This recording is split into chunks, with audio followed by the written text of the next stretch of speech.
കഴിഞ്ഞ കുറച്ച് ദിവസങ്ങൾക്ക് മുമ്പാണ് ഛത്തീസ്ഗഡിൽ മലയാളികളായ 2 ക്രൈസ്തവ സന്യാസിനികൾ അറസ്റ്റ് ചെയ്യപ്പെട്ടത്. നമുക്കറിയാം, മതപരിവർത്തനം എന്ന വാദത്തിൽ കേസ് നിൽക്കില്ല എന്നറിഞ്ഞപ്പോൾ അത് പൊടുന്നനെ മനുഷ്യക്കടത്തിലേക്ക് മാറുകയായിരുന്നു. ഒരു കഴമ്പുമില്ലാത്ത ആരോപണം ഉന്നയിച്ച് ക്രൈസ്തവർക്കെതിരെ അക്രമം അഴിച്ചുവിടുന്ന ആദ്യത്തെ സംഭവമല്ലിത് എന്നതും ഒരു യാഥാർത്ഥ്യമാണ്. അപ്പോഴൊന്നും ലഭിക്കാത്ത ഒരു പിന്തുണ ഈ സന്യാസിനികൾക്ക് ലഭിച്ചു, പ്രത്യേകിച്ച് കേരളത്തിൽ ലഭിച്ചു. ദൈവത്തിന് സ്തുതി. എന്നാൽ ഈ വീഡിയോയിൽ ഞാൻ പറയുന്നത് മറ്റൊരു വിഷയമാണ്. നമ്മുടെ ഇടയിൽ പൊതുവെ കണ്ടുവരുന്ന ഒരു സംസാരമാണ് ക്രിസ്തുമതം അമേരിക്കയിൽ വെള്ളക്കാർക്കിടയിൽ ഉണ്ടായി ഇന്ത്യയിലേക്ക് കുടിയേറിയ ഒരു ആരാധനാ രീതിയാണ്, ഒരു മതമാണ് എന്നുള്ളത്. ക്രിസ്ത്യൻ സമൂഹത്തിൻ്റെ ലക്ഷ്യം ഇവിടെ അമേരിക്ക ഉണ്ടാക്കുക എന്നതാണെന്ന് പറയുന്നവരുമുണ്ട്. പക്ഷേ എന്താണ് യാഥാർത്ഥ്യം? അമേരിക്കയിലെ വെള്ളക്കാരിൽ നിന്ന് ഉത്ഭവിച്ച് ഇന്ത്യയിലേക്ക് കുടിയേറിയതാണോ ക്രിസ്തുമതം? കത്തോലിക്ക സൈബർ ഫോഴ്സിൻ്റെ ഫേസ്ബുക്ക് പേജിൽ കണ്ട ഒരു പോസ്റ്റിൽ ഇതേക്കുറിച്ച് വിശദമാക്കുന്നുണ്ട്. ബജ്രംഗദൾ പ്രവർത്തകർ മനസ്സിലാക്കുവാൻ ചില സത്യങ്ങൾ എന്ന ഹെഡ്ലൈനോട് കൂടി ഷെയർ ചെയ്തിരിക്കുന്ന ഈ ചിത്രത്തിൽ 5 കാര്യങ്ങൾ അക്കമിട്ട് നിരത്തിയിരിക്കുന്നു. അവ ഇങ്ങനെയാണ്: ബജ്രംഗദൾ പ്രവർത്തകർ മനസ്സിലാക്കുവാൻ ചില സത്യങ്ങൾ. 1. യേശുക്രിസ്തു ജനിച്ചത് അമേരിക്കയിലല്ല. 2. യേശുക്രിസ്തുവിൻ്റെ 12 അപ്പസ്തോലന്മാരിൽ ആരും അമേരിക്കയെക്കുറിച്ച് കേട്ടിട്ട് പോലുമില്ല. 3. യേശുക്രിസ്തുവും 12 അപ്പസ്തോലന്മാരും ജനിച്ചത് ഭാരതം ഉൾപ്പെടുന്ന ഏഷ്യ ഭൂഖണ്ഡത്തിലാണ്.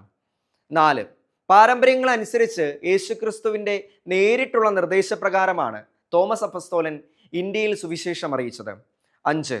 ഭാരതം യേശുവിനെ അറിഞ്ഞ നാളുകളിൽ റോമിലേക്ക് സുവിശേഷം എത്തിയിട്ടില്ല. ഇംഗ്ലണ്ടും ഫ്രാൻസും ജർമ്മനിയും യേശുവിൻ്റെ പേര് പോലും കേട്ടിട്ടില്ല. യൂറോപ്പ് മുഴുവൻ ബഹുദൈവ വിശ്വാസികളായിരുന്നു. ഇങ്ങനെ പോകുന്നു ആ 5 പോയിന്റുകൾ. ഈ 5 കാര്യങ്ങൾ തെളിവുകളായി നിരത്തിക്കൊണ്ട് ചിത്രത്തിൻ്റെ അടിക്കുറിപ്പായും ഇവ നൽകിയിരിക്കുന്നു. ക്രിസ്തുമതം അമേരിക്കയിലെ വെള്ളക്കാർക്കിടയിൽ ഉണ്ടായി ഇന്ത്യയിലേക്ക് കുടിയേറിയ മതമല്ല. യൂറോപ്യൻ രാജ്യങ്ങൾ യേശുവിനെ കുറിച്ച് കേൾക്കുന്നതിന് മുൻപ് ഭാരതത്തിൽ ആദിമ ക്രിസ്ത്യാനികൾ രൂപപ്പെട്ടു. യേശുക്രിസ്തുവിൻ്റെ സുവിശേഷത്തെ ഈ ഭൂമിയിൽ ആദ്യമായി ആശ്ലേഷിച്ച വിരലിൽ എണ്ണാവുന്ന സ്ഥലങ്ങളിലൊന്നാണ് ഭാരതം. അതുകൊണ്ട് തന്നെ ഇവിടുത്തെ ക്രിസ്ത്യാനികൾക്ക് ക്രിസ്തുവിൻ്റെ കാലത്തോളം തന്നെ പഴക്കമുണ്ട്. സഭാ പാരമ്പര്യം അനുസരിച്ച് അപ്പസ്തോലന്മാർ തങ്ങൾ സുവിശേഷം അറിയിക്കേണ്ട സ്ഥലം നറുക്കിട്ട് തീരുമാനിക്കുകയായിരുന്നു. 12 പേരിൽ തോമസിന് നറുക്ക് വീണത് ഭാരതമാണ്. തനിക്ക് അവിടെ പോകാനുള്ള ശക്തിയില്ലെന്നും അവിടുത്തെ ഭാഷ അറിയില്ലെന്നും പറഞ്ഞ് പിന്തിരിഞ്ഞ തോമസിന് യേശുക്രിസ്തു വീണ്ടും പ്രത്യക്ഷനായി നേരിട്ട് ഏൽപ്പിച്ച ഭൂമിയാണ് ഭാരതം. 15-ാം നൂറ്റാണ്ടിൽ തങ്ങൾ അറിഞ്ഞ സുവിശേഷവുമായി പോർച്ചുഗീസുകാർ കടൽ കടന്ന് ഇന്ത്യയിലെത്തിയപ്പോൾ ഇവിടെ ആയിരക്കണക്കിന് വർഷമായി വേരൂന്നി വളർന്ന ആദിമ ക്രിസ്ത്യാനികളെ കണ്ട് അമ്പരക്കുകയാണ് ഉണ്ടായത്. പിന്നീട് നടന്നവയെല്ലാം ചരിത്രങ്ങളിൽ കൃത്യമായി രേഖപ്പെടുത്തിയിട്ടുണ്ട്. ഇങ്ങനെ പോകുന്ന ഈ കുറിപ്പ് അവസാനിക്കുന്നത് ഇങ്ങനെയാണ്: ഇന്നും യേശുക്രിസ്തു സംസാരിച്ചിരുന്ന അന്യം നിന്ന് പോന്ന ആ പുരാതന ഭാഷയിൽ ആരാധന അർപ്പിക്കുന്ന ലോകത്തിലെ തന്നെ ഏറ്റവും പഴക്കമുള്ള ക്രിസ്ത്യൻ സമൂഹത്തോട് നിങ്ങൾ ഇവിടെ അമേരിക്ക ഉണ്ടാക്കാൻ വന്നവരാണ് എന്ന് പറയുമ്പോൾ ഒരല്പം നാണം വേണമെന്ന് പറയുന്നില്ല, ഒരല്പം ചരിത്രബോധം.